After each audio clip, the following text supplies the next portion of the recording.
Halo Subbreaker, apa kabar semuanya? Maafin Bangke baru bisa hadir untuk kalian. Dan makasih udah setia bersama Kaum Review. Jangan lupa subscribe, like, dan tinggalin jejak kalian di kolom komentar. Nggak usah basa-basi lagi, langsung aja kita ke Aku Bukan Dewa part 25. Dengan kemunculan portal antara dunia mimpi dan Nokin, tentu membuat kota Nokin menjadi kacau. Terlebih lagi munculnya monster dengan kekuatan dewa. Buton merasa perbedaan kekuatan yang jauh, jadi ia pun ikut pergi kabur. Suasana Nokin sangat mencekam. Di sisi lain, para petinggi Dewan Komite sedang mengadakan rapat dan itu membahas dari dunia mimpi dan mencoba menggunakan akses armor level 4 dengan kode A3. Sayangnya kode A3 adalah kode pengaktifan untuk meriam penghancur. Sebenarnya langkah yang diambil sama masyarakat kebenaran dengan melihat dampak dari meriam penghancur ini tentu menjadi kontroversi. Para kesatria berkumpul dan dibagi menjadi beberapa kelompok. Ada yang ditugaskan untuk perang secara langsung dan ada yang ditugaskan untuk menggunakan meriam bintang penghancur. Mereka semua nampak panik, termasuk Winston Grimsam. Ia adalah kapten pasukan tempur di Menara Instrumen Rahasia dan salah satu dari kesatria radian di saat ini. Winston sangat terlihat kesal pada prajuritnya karena lelet dan lengah. Winston mengancam jika ia melihat ada yang lengah akan diberi sanksi olehnya. Scene berpindah di sisi lain, Greg sedang menangis ketakutan. Ia baru kali ini merasakan pertempuran yang ia jalani di Nokin. Ia berharap Joseph bisa membimbingnya. Namun, datanglah Claude dengan pakaian yang siap tempurnya. Claude melihat. Di sini Claude terlihat sangat berwibawa. Dan dia pun meminta kepada Greg untuk memanggilnya dengan julukan Wakil Kapten. Claude menyemangati Greg yang sedang putus asa. Dengan melakukan sedikit tamparan, akhirnya Greg pun menjadi sadar akan kewajibannya untuk melindungi masyarakat dan menguatkan dirinya. Ya, saat mereka berdua bersemangat dan siap bertarung hingga akhir, tiba-tiba Claude mendapat telepon dari Old Man. Tentu saja itu adalah Joseph. Claude berkata pada Joseph bahwa ia sudah siap tempur dan meminta perintah kepada Joseph. Tiba-tiba Claude yang tadinya bersemangat menjadi lemas dan ia pun mematikan teleponnya. Greg yang bersemangat bertanya pada Claude perintah apa yang ditugaskan oleh Joseph untuk mereka. Ternyata Joseph menjelaskan pada Claude untuk tetap diam karena semua masalah bisa mereka hadapi dan akan segera selesai.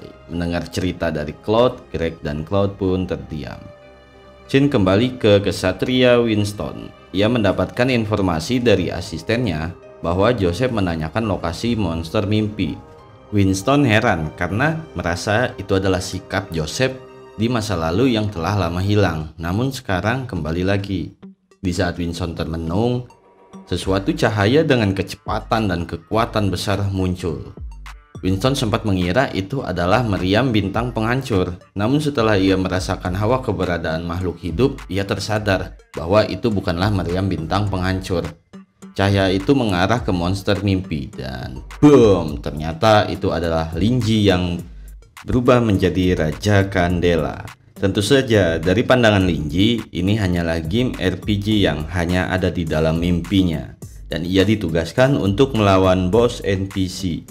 Dengan sangat cepat dan ganas, Linji mengeluarkan ultinya dan itu membuat wajah monster hancur. Dengan disinari cahaya dari cuaca yang sedang gelap, Linji menjadi pusat perhatian seluruh isi kota Nokin. Semua kesatria dan masyarakat terkejut hingga tidak ada yang berkata-kata. Mereka fokus melihat pemandangan yang legendaris itu. Nampak Raja Elf yang secerah matahari memberikan kecermelangan yang mulia, tentu dengan wujud seperti dewa. Setelah pemusnahan monster dari dunia mimpi, Winston yang tidak mengetahui sosok Raja Elf, ia menyuruh asistennya untuk bersiap menyerang. Dikarenakan Kandela keluar dari portal dunia mimpi, ia pun curiga itu akan menjadi masalah. Namun di saat Dia sudah bersiap untuk menyerang, tiba-tiba Winston ditelepon oleh Joseph. Dan Joseph menjelaskan semuanya bahwa keadaan akan membaik. Karena itu adalah Raja Candela yang berpihak kepada Nokin. Seketika cahaya violet muncul dan itu mengarah ke Linji. Semua kesatria termasuk Winston heran karena monster yang sudah hancur, mengapa meriam bintang penghancur masih juga diaktifkan. Ternyata itu adalah tindakan dari Andrew. Andrew memaksa markas masyarakat kebenaran untuk menghancurkan Raja Elf Candela. Andrew meyakini bahwa semua yang muncul dari dunia mimpi tidak lain adalah monster yang tidak memiliki hati.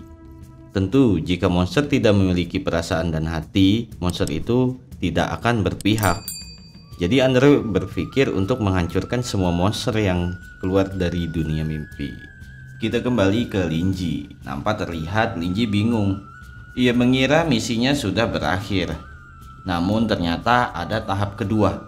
Jadi ia dengan santai membelah meriam bintang tersebut. Hingga membuat meriam terbelah dan tidak terarah. Dan itu pun menghancurkan beberapa bagian Nokin. Linji merasa tidak puas dalam menjalankan misinya. Ia merasa baru mengeluarkan serangan ringan dan ia berharap bisa melakukan pertempuran yang hebat. Namun ia bersyukur masih bisa memainkan game seperti nampak nyata. Di saat semua masalah sudah selesai, Raja Candela merasa puas karena ia sudah mengalahkan monster dengan tingkatan dewa. Ia pun berterima kasih kepada Linji hingga akhirnya roh Candela pun pergi dengan merasa puas dan Linji pun kembali menjadi dirinya. Seketika mimpi Linji berubah dan matanya sedang ditutupi oleh tangan seorang wanita. Lama tidak bertemu, ucap wanita yang ternyata itu adalah Nona Silver. Ya, nampak wajah Linji memerah karena senang dia dirayu oleh Nona Silver. Dan Nona Silver menenangkan Linji yang terlihat sudah mengetahui kalau Linji habis bertarung dan terlihat lelah. Silver bertanya kepada Linji tentang apa yang telah ia lihat. Linji pun menjelaskan bahwa ia telah melihat sejarah seorang yang menganggap dirinya sebagai kriminal. Namun Linji masih meragukan bahwa orang itu adalah kriminal. Dengan ekspresi Silver yang penasaran, tentu Linji berpikir bahwa Nona Silver sudah mengetahui sejarah lengkapnya. Ya, jadi Linji bertanya kepada Silver, "Kalau kau bersedia memberitahuku, aku akan bersedia mendengarkannya." Ya, ngedengar permintaan Linji itu, Nona Silver pun bersedia menjelaskan. Jadi si Silver menjelaskan kebenaran yang ada di antara generasi kedua dan ketiga. Di saat zamannya Raja Candela, Candela ini banyak menghadapi pertarungan dari makhluk dunia kegelapan. Kekuatannya yang luar biasa itu membuat setiap manusia yang berhubungan dengannya bisa bermutasi. Dosa dari kerajaan zaman Candela itu membuat mereka menjadi lemah. Mereka terus-menerus melakukan eksperimen untuk mencoba mengendalikan kekuatan mutasi. Kalau di sekarang ini nih bahasanya itu hunter lah ya, yang bisa bermutasi. Jadi mereka mulai melakukan eksperimen. Di situ Linji heran. Eksperimen apa?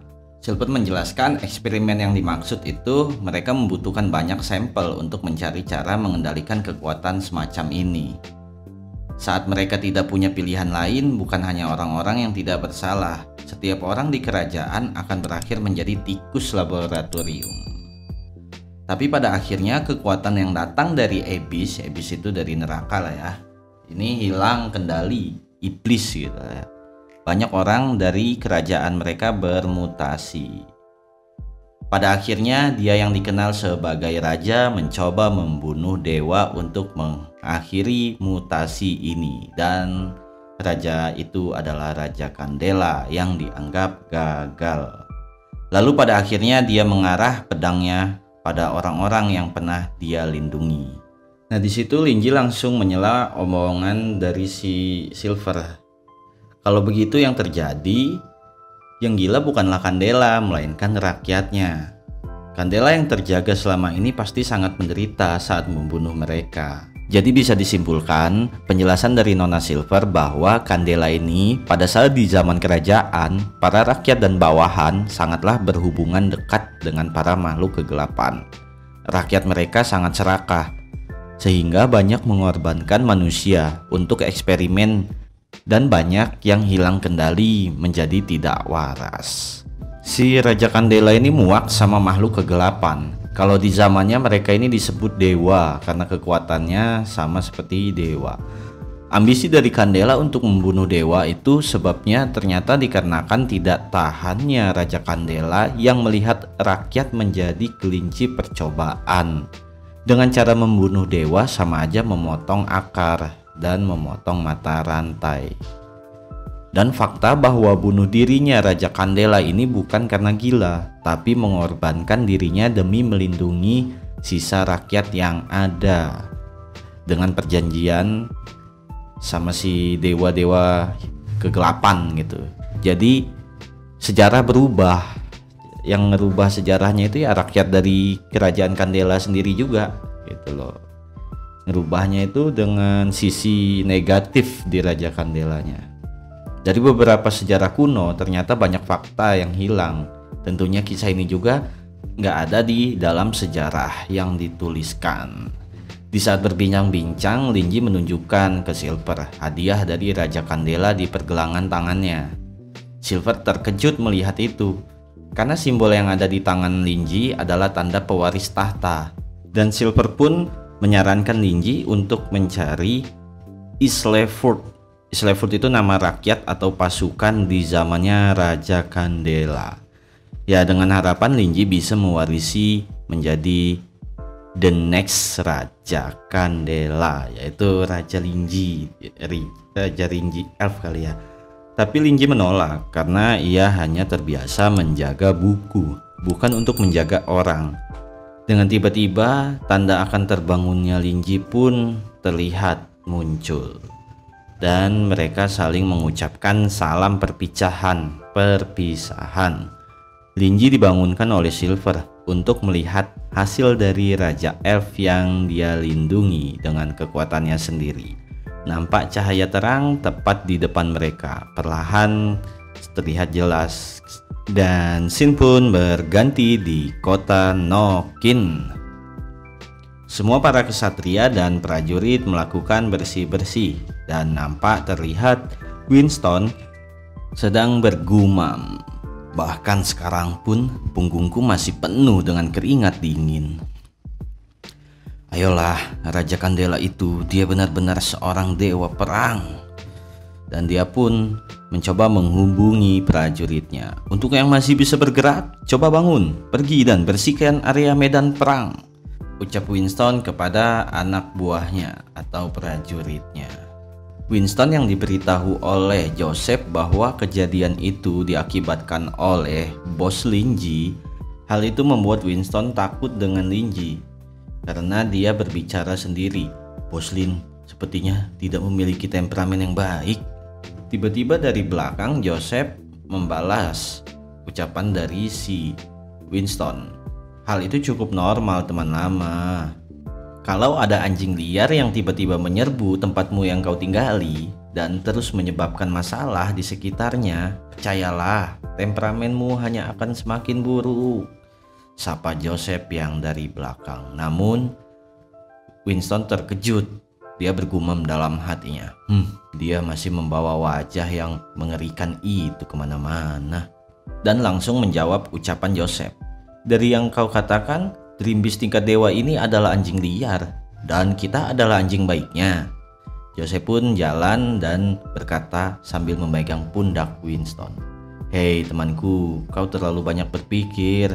Kalian itu semua hanyalah kutu. Hal itu pun membuat Winston terkejut dan kesal. Dia hingga bergumam dalam hatinya. Sialan, kalau bukan karena aku tidak bisa menang melawanmu, apa kau pikir aku akan diam saja? Joseph pun melanjutkan ucapannya. Divisi intelijen kita sudah lama mencari sumber daya dari telur cermin ini, tapi kita berakhir tanpa mendapatkan apa-apa. Siapapun yang memasukkan binatang iblis ke dalam Nokin, mereka musuh yang sebenarnya di balik kejadian ini. Scene pun berganti. Nampak sosok pria misterius sedang melihat keadaan di Nokin, dan dia belum diketahui identitasnya. Di sisi lain terlihat di markas masyarakat kebenaran, terlihat Andrew sedang kesal dan dia membanting semua yang dia lihat di meja. Sial, jerimbi sialan itu. Andrew ini merasa kalau si Raja Kandela ini dalam catatan sejarah dia tidak pernah sesembrono dalam melakukan penyergapan dan serangan, sehingga itu membuat si Andrew merasa kesal kepada orang yang memanggil si Raja Kandela. Hanya memanggilnya saja, dia sudah mau memusnahkan seluruh Truth Society, jaringan masyarakat kebenaran maksudnya itu. Terdengar suara gemuruh riuh mendekati ruangan Andrew. Ternyata itu adalah Daemon selaku wakil direktur di masyarakat kebenaran bersama beberapa pasukannya.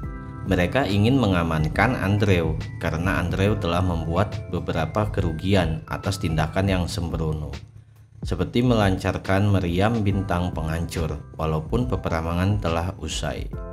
Andrew mengakui bahwa ia telah melakukan kesalahan, tapi ia berdalih bahwa semua ini demi memusnahkan monster dari dunia mimpi. Dengan senyum dingin, Daemon pun berkata, "Kau tidak perlu memberitahuku semua ini. Berdasarkan penyelidikanku, kau sudah menyelidiki si pemilik toko buku itu, dan kau berasumsi kalau ia adalah musuh. Jadi intinya dari percakapan mereka, Raja Kandela bisa datang dengan dipanggil sama si Linji. Sebabnya karena Linji ngerasa kalau ada monster dengan kekuatan dewa yang gak bakalan bisa ditanganin dengan manusia, walaupun itu tingkat destruktif. Nah, walaupun si Andrew ini tahu kalau monster itu udah mati, dia tetap mau ngehancurin si Kandela. Dia masih tetap aja gaspol melancarkan serangan meriam bintang penghancur, sehingga dari efek itu beberapa wilayah malah jadi hancur. Jadi mereka berasumsi kehancuran Nokin ya karena meriam itu. Mereka menilai juga si Andrew egois dan dia terlalu berambisi. Andrew pun mulai terdesak. Ia tidak bisa berkata-kata. Namun tiba-tiba sirine berbunyi dan menginformasikan tentang penyerangan pabrik masyarakat kebenaran. Perhatian kepada semua pekerja di dalam masyarakat kebenaran, pabrik sedang diserang. Mereka berdua panik dan disitulah kesempatan Andrew. Aku ingat saat sebuah kode A dan peringatan tingkat 1 sedang berlangsung, para staf yang sedang diselidiki harus tetap berada di tempat mereka. Dan mereka harus melanjutkan tugas untuk memastikan bahwa semuanya beroperasi dengan normal, saut Andrew. Sambil dia merasa senang, ia pun melanjutkan perkataannya. Aku benar kan, Ketua Daemon? Scene pun berpindah, terlihat Neng Jisoo bersama timnya memasuki markas White Wolf. Neng Jisoo pun berkata, White Wolf sudah binasa, balas dendamku sudah berakhir. Sekarang, hal yang paling penting adalah mengambil alih semua yang White Wolf tinggalkan. Mereka pun berjalan ke dalam. Ini dia. Terlihat banyak sekali bangkai manusia dan darah berceceran. Ia pun lanjut masuk ke dalam dan ternyata terdapat bekas cangkang telur cermin ajaib yang sudah menetas. Aku membuatmu menunggu, Nona. Aku sudah menyelesaikan misi yang kau berikan padaku. Ternyata itu adalah Max. Di sini Max tangannya udah buntung. Gila sih ini, dia berkorban demi si Nona Jisoo, Neng Jisoo-nya. Nah di situ pun Neng Jisoo merasa dia kaget. Max, tanganmu? Dia pun menjawab, ini bukan masalah besar. Tuhan memerintahkanku untuk memberikan bantuan terbaikku untuk membantu Nona. Sekarang aku sudah memenuhi perintahnya. Nampak Max memberikan suatu kotak yang di dalamnya berisi formulasi darah kotor dari Sky. Wow. Kau melakukannya dengan sangat baik, Max. Pergilah dan pulihkan dirimu dengan baik. Aku yang akan menangani sisanya. Saat Neng Jisoo ingin membuka kotak itu, nampak segel dari kilat muncul. Dan Neng Jisoo pun gagal untuk membukanya. Ini kemungkinan teknik run rahasia dari penyihir putih. Max pun melanjutkan kata-katanya. Nona, bagaimana kalau kita menanyakan Tuan Highwood untuk melihatnya? Mungkin dia punya cara. Seketika Nona Jisoo pun berkata, "Oke, baik, nanti nunggu part selanjutnya." Ya. Oke, udah dulu di sini untuk part 25 ya kalau nggak salah. Jujur aja Mimin lagi nggak enak badan, dan juga orang tua Mimin lagi nggak sehat juga, jadi banyak yang diurus. Makanya teman-teman di sini Subbreakers di sini pada ngeluhin, nanya kok nggak update. Ya lagi ada musibah lah yang memang perlu dihadapin, dan jadi fokusnya kebagi ya kan. Maafin semua ya Subbreaker ya, doain aja lancar terus, sehat terus, jadi bisa ngasih para Subbreakerku ini yang terbaik. Maafin juga masih belum bisa ngasih yang sempurna buat para kalian, karena yang sempurna hanyalah milik Tuhan. Dan juga tetap aja Mimin bakalan terus berusaha nyaji yang terbaik, terus jadi lebih baik walaupun belum bisa memenuhi keinginan kalian ya buat jadi seperti yang channel-channel besar itu lakukan. Semuanya butuh proses, semuanya butuh langkah ya. Perjuangan itu juga harus ditempuh dan juga dilalui. Jadi untuk semuanya Mimin mau ngucapin terima kasih udah setia dan udah nunggu. Selamat menikmati, selamat menonton. Kopinya udah habis, rokoknya udah habis. Bangke pamit.